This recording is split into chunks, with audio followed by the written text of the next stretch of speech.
Hi, I'm Olivia Carter. I'm 25, fresh out of college with an art degree, and sitting on a trust fund that could make most people's heads spin. But here's the twist. I've got big dreams of making it as an artist on my own terms. No handouts, no shortcuts. Just me, my brushes, and a whole lot of determination. Life was looking pretty sweet when I moved in with my fiancé, Mark, into this fancy suburban neighborhood where every house looked straight out of a magazine. One day, Mark was practically bouncing with excitement. "Babe, you've got to meet my mom," he said, grinning. "She's dying to get to know you better." I had no idea that meeting would be the start of something I couldn't have seen coming. Enter Evelyn, my future mother-in-law. Imagine the perfect suburban mom, but with eyes that could slice through steel. She greeted me with open arms and a smile that didn't quite meet those razor-sharp eyes.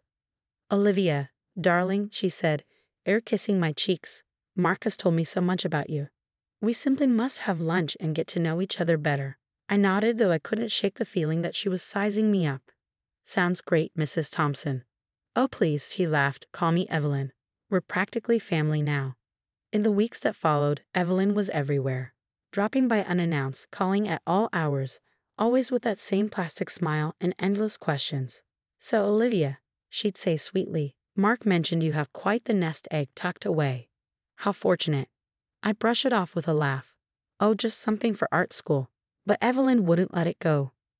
One day, during lunch at an overpriced cafe, she leaned in close. "You know, dear, in this family, we believe in sharing our blessings. Have you ever thought about how your fund could benefit us all?" I nearly choked on my avocado toast. "I'm sorry, what?" She patted my hand, all motherly. "Oh, I'm just thinking out loud. But with Mark's business ventures and my charity work, we could really make that money work for us." Alarm bells went off in my head, but I pushed them aside. This was Mark's mom. Surely she couldn't be serious. Things came to a head one night when Mark dropped a bombshell. "Babe, I've been thinking," he began. "Why don't we open a joint account? Pool our resources." I froze. "Why?" I asked, trying to keep my voice steady. He shrugged, looking too casual. "Just seems like the smart thing to do. We're getting married, after all." A knot tightened in my stomach. "Mark, my trust fund is for art school." He gave me a pleading look. "Don't you trust me?" There it was, the guilt trip. With a sigh, I gave in.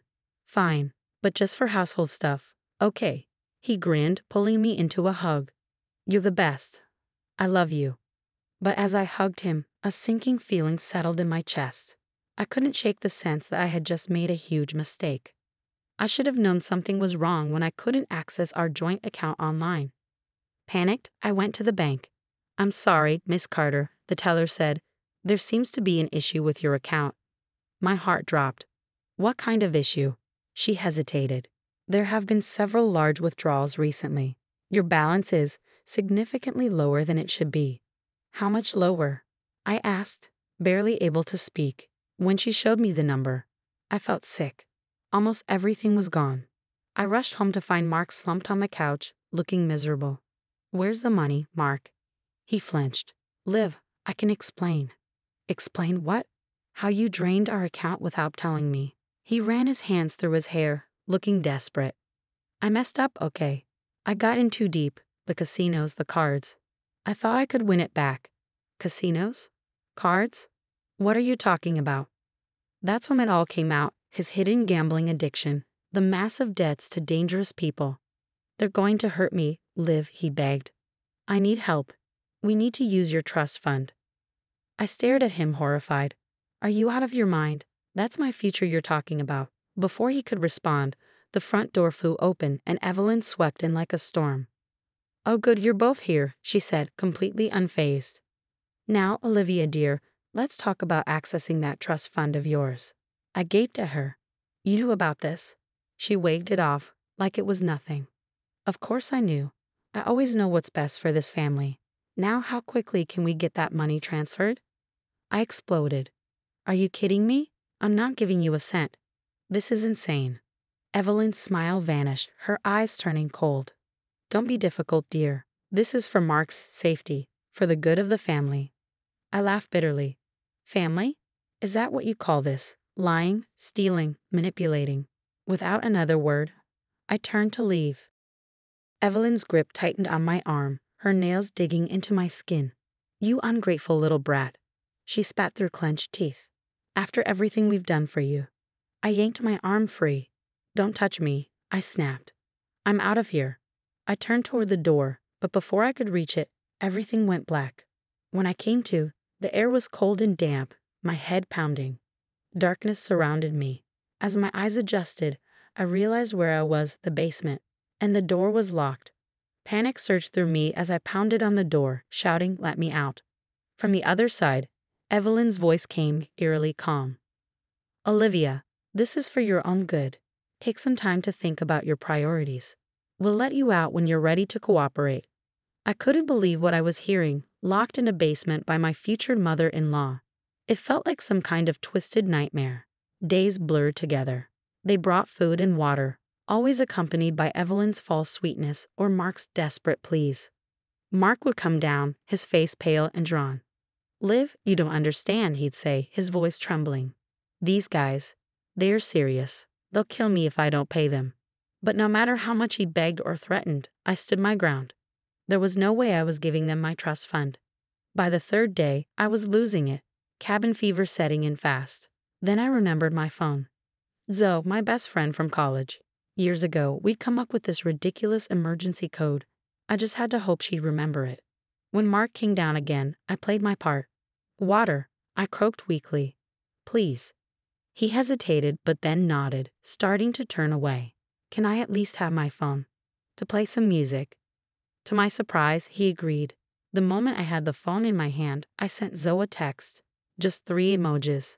A house, a basement, and an SOS. I prayed she'd understand.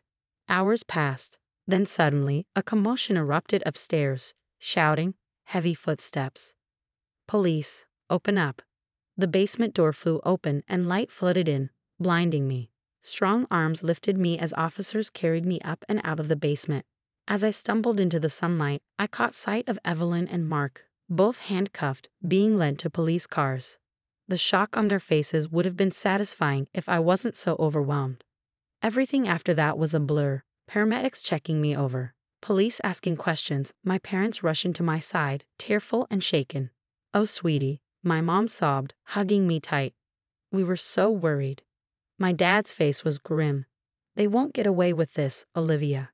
I promise you that." At the hospital, a detective with kind eyes sat beside my bed. "Miss Carter, I know this is hard, but we need to understand what happened." I took a deep breath and told him everything.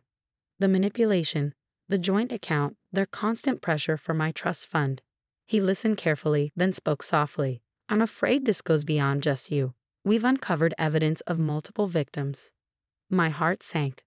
"Others? How many?" "More than a dozen so far. Young women, all with substantial assets. You're the first to escape." The weight of it crashed down on me. I wasn't alone, but that didn't bring much comfort. Weeks passed in a blur of statements, meetings with lawyers, and therapy sessions as I tried to piece my life back together. Trust, once shattered, felt impossible to rebuild. One afternoon, sitting in my therapist's office, I finally broke down. How could I have been so stupid? I sobbed. Dr. Ramirez leaned forward, her voice gentle but steady. "Olivia, you're not stupid. You were the victim of skilled manipulators, but you're also a survivor." "I want to fight back," I told my lawyer one day. "Not just for me, but for everyone they hurt." He nodded, a determined glint in his eyes. "We'll hit them where it hurts, through their assets, and we'll make sure they never do this to anyone else." As I left his office, a plan began to form in my mind.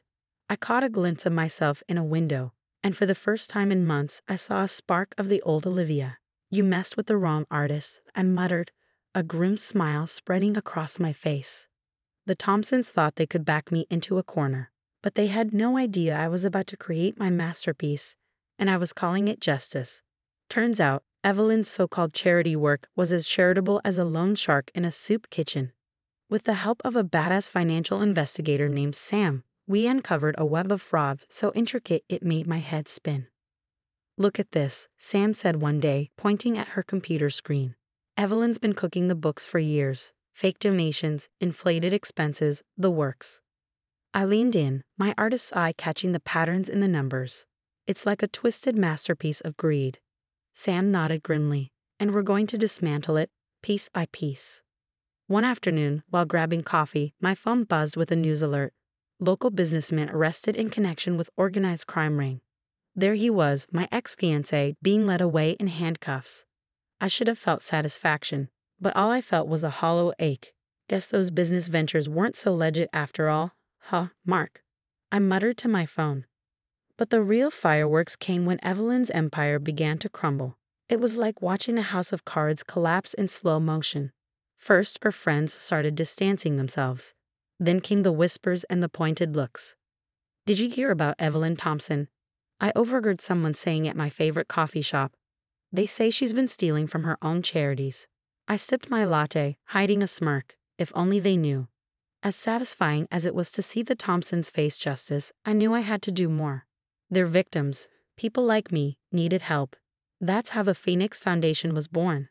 At our first support group meeting, I looked around the room, seeing the pain and determination in each face. We're not victims anymore. I said, my voice stronger than I felt.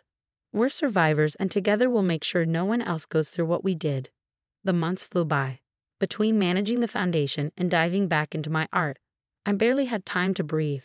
But for the first time in ages, I felt free. Art school was everything I dreamed of and more. My painful experiences fueled my creativity in ways I never expected. My first gallery showing featured a series called Broken Trusts, abstract pieces that spoke of betrayal and resilience. This is powerful stuff, Olivia, my professor said, studying an intense piece. You've really found your voice.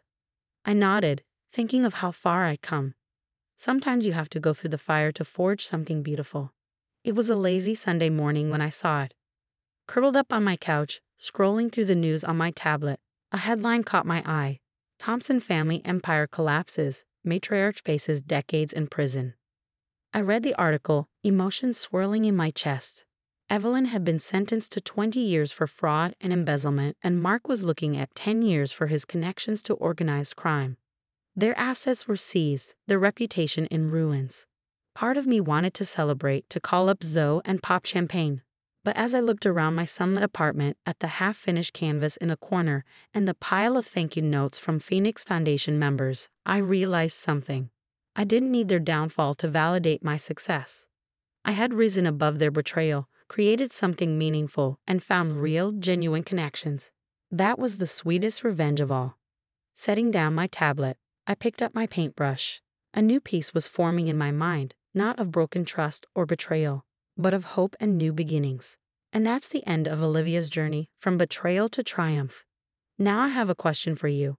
If you were in Olivia's shoes, would you have pursued legal justice against your abusers or walked away to focus solely on your own healing? There's no right answer, but your choice says a lot about how you view forgiveness, justice, and personal growth. Drop your thoughts in the comments below.